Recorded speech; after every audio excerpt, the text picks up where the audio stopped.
Not a giggle. No. You still laughing? He don't deserve no pass. Cowboys fans, again, I apologize to y'all on Twitter. Let me apologize to y'all on television. I feel sorry for Cowboys fans. They didn't deserve this. They don't deserve this. What is this? Marcellus, what is this? Mike McCarthy doesn't get a pass. And also, recent struggles. You mean since he got there? Oh. The Cowboys have been struggling since Mike McCarthy showed up on the scene. These struggles are not recent. I don't know why we act like these last two ugly losses are any different than the first three losses. The players are a reflection of their coach. The Cowboys players are undisciplined, they're lazy, they're heartless to a degree, and they're unmotivated. They're heartless because they won't stand up for the quarterback, but I ain't going there with you because I'm over it from yesterday. You ain't my friend. Undisciplined, lazy, unmotivated, and heartless, Marcellus. Wow. The players are a reflection of their coach. Their coach, Mike McCarthy, clearly has to embody several of those adjectives which I just mentioned.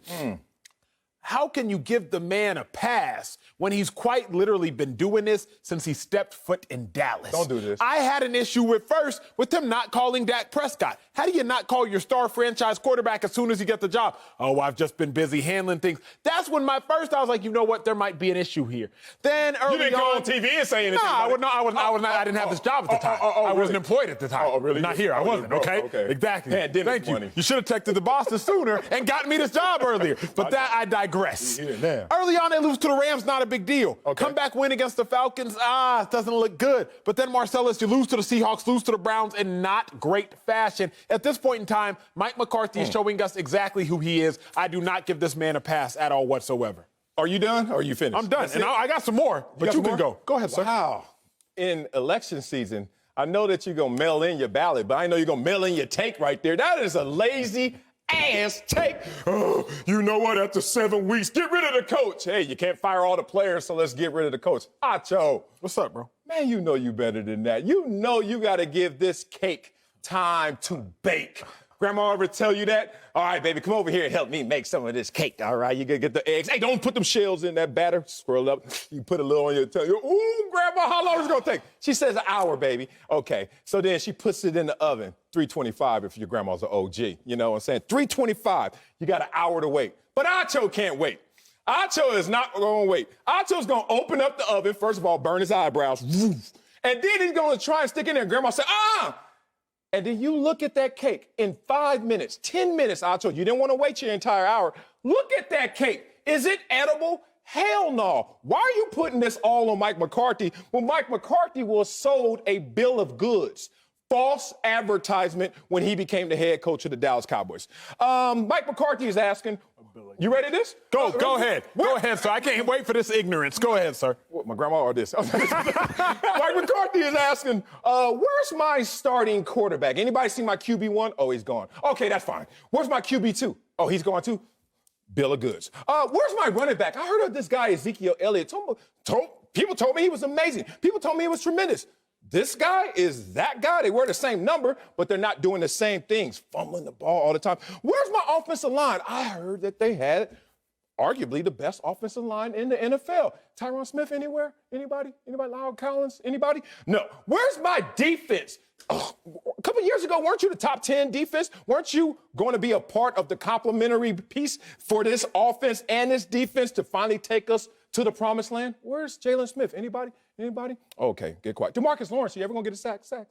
Here's the problem. He was told a lot. And then when he showed up, a lot was missing. And that's the problem right now. You don't want to have the patience that I possess because I'm older. No. I can respect process. No. You're a part of this culture right now that wants it and wants it right now. No, here's the problem with what you're saying. You talk about give Mike McCarthy time to bake the cake. Marcellus, what causes a cake to rise? Leaveners. Leaven causes a cake to rise. Leaven? Yes, leaven. Like, it causes a cake to rise. Look it up, Marcellus. I know a little bit about cooking. Is that the word? The issue at hand, though, is Mike McCarthy, he doesn't have the adequate knowledge himself to create this. What? Here's what I mean, sir. What are you talking about? You say that it's Mike McCarthy's fault that these players are disappearing. Have you ever thought for a second that Mike McCarthy is stopping the players from unlocking their ability? Aaron Jones, one of the featured backs for the Green Bay Packers the last 2 years. We weren't talking about Aaron Jones when Mike McCarthy was there. It's not because Aaron Jones wasn't in the league. We just weren't talking about him. All of a sudden, he has a new head coach, Matt LaFleur, and Aaron Jones is a top 5 running back in the NFL.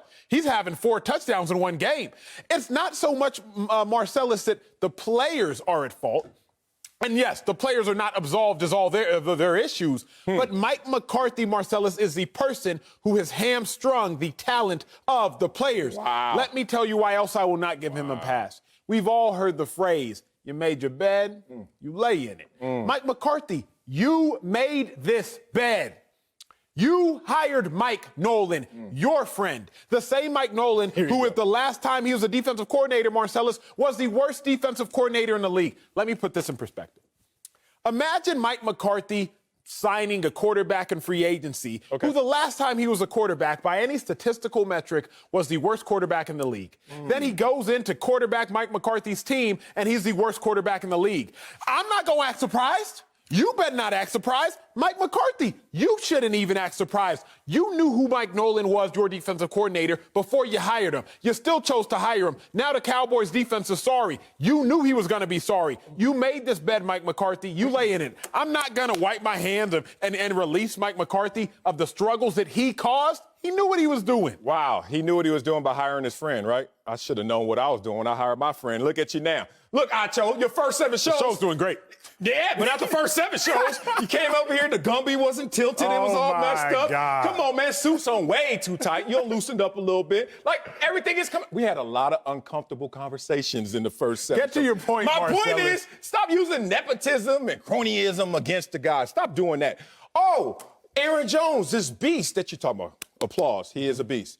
He has a Super Bowl ring? Oh, no. But the coach you're comparing him to does have a Super Bowl ring, so maybe you should trust in his leadership ability. But I know you won't do that. You want to blame Mike McCarthy for not unlocking ability, when I just gave you example after example of guys being injured. Forget ability. Dak Prescott was having a historic season. Career-setting season before injury. Oh, that just happens, huh? No, it's actually partly, in part, because of the coach. Look at this situation where Mike McCarthy finds himself. He walks into a culture. He walks into a situation of normalized futility. Let's just be real about the Cowboys. As you always want to remind me how long it's been, 25 years since not only did they win a Super Bowl, but since they've been to the conference championship. So he walks up into the Dallas Cowboys country club and realizes, damn, this is a lot different and a lot more difficult than I expected. We got guys out here who are just normal and fine with just being adequate, with just being mediocre. Despite getting their individual numbers, they don't care about the collective culture. As you point out, when they didn't fight for Andy Dalton as he was dying on the football field. There's not this collective heartbeat.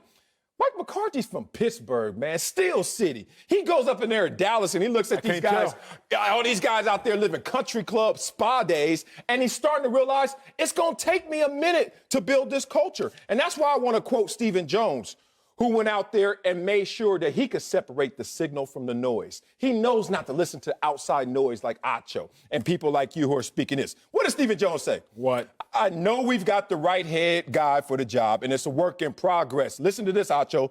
These things just take time. When you got the right guy and you have the right mix, all you got to do is wait for it to cook. But Acho want to stick his fingers in the batter way too soon and then complain it doesn't taste Marcellus, here's the thing, bro.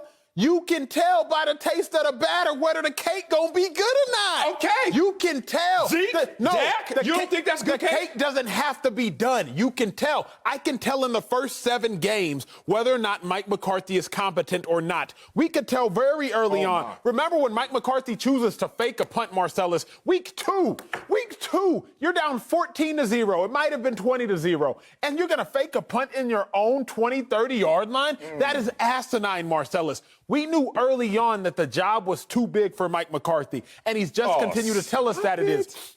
Your best argument is that Dak Prescott was enjoying a historical year with Mike McCarthy. Come on, though. The Cowboys were still on pace to lose 12 games when Dak Prescott was healthy. Now they're just on pace to lose 13.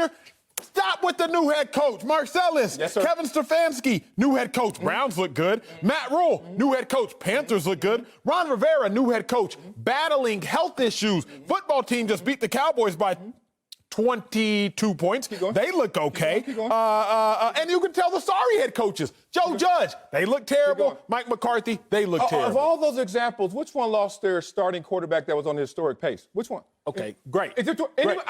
I just want one. Okay, let me go. Let's go there. Let's go there then. What do you mean go there? I'm there. It's not just that you lose. It's how you lose. Your Chargers, your beloved Chargers, lost their starting quarterback as well. By injury season and injury He stop. lost. He could have came back and they were like, look, we didn't want you back in the first place. He lost their starting quarterback as well. The Chargers, they only won 2 games thus far this season. Right. But it's not just that they lose. It's how they lose. They're losing and looking good. You move it. They're losing and looking in a competent fashion. It matters. It matters. The Cowboys are losing and look terrible. Hey, no passes here. No passes here. I'm going to help you out. Please. I'm going to help you out because the players are saying what I'm saying, but you want to be the insider. Players lie. Players are lying? Stephen Jones has lied to us countless times. Hold on. He lied to you, too. First of all, you just said players lying, then went to Stephen Jones. I'm talking about the players. What'd they say? Van Der Esch, what did he say? It's not the scheme. It does the players no good to not blame the coach. So why would a player go out there and say, I'm not blaming the coach and put all the onus on him? Because he realizes that I'm going to take personal responsibility, something you should learn as a positive attribute if you're going to have these kind of arguments. We look at this team in totality, and this is Mike McCarthy, who once was on a 4-12 team. He looked at that 4-12 team and said, I could do something with that. And he inherited a 4-12 bunch. What did he do that first year with that team? You don't mean turn them into 8-8. What did he do the next year? 13-3. You don't mean any of what this. What happened 2 years after that? You don't mean this. They were the Super Bowl champions in 5 years. If you want to have a 5-year plan for Mike McCarthy, my question is, do you have the patience for a 5-year plan? Because Mike McCarthy has shown you before through resume that in 5 years he can take 4-12 to the Super Bowl. The NFL does not have time for. You think Jerry Jones, in all of his glory, but in these advanced years, you think Jerry Jones, I got to be kind of politically correct, in his advanced years of life, he ain't got time for 5 years plans. What we learned in 2020, tomorrow's not promised. And you talking about 5-year goals? This is not college, Marcellus. Mike McCarthy isn't 19, about to go off to school and, Michael, what are your 5-year goals? Okay, for Dak Prescott, what's your 5-year goal? Oh, you want him to be at Super Bowl? Can I get a win now? Please. Please, Marcellus. Can I get one now? How long was Jason Garrett there? What is it? 1, 2, 3, 4, 5, 6, 7, 8, 9, 10. Far too long. How long was Wade Phillips there? 1, 2, 3, 4, 5. Far too long. What about Bill Parsons? 1, 2, 3, 4, 5. Dave Campo, multiple years. Everybody got at least 3 years, 4 years, 5 years, 8 years. And you're trying to look at Mike McCarthy, a Super Bowl winning coach, and now say he has no time. Acho, your biggest issue right here is biggest issue? Your biggest issue is you're not respecting that the culture needs to be extracted. Like, you need to grab the good parts and separate them from the bad parts. And that's what we have to do. And it's not all on players. Look, the scapegoat is in process.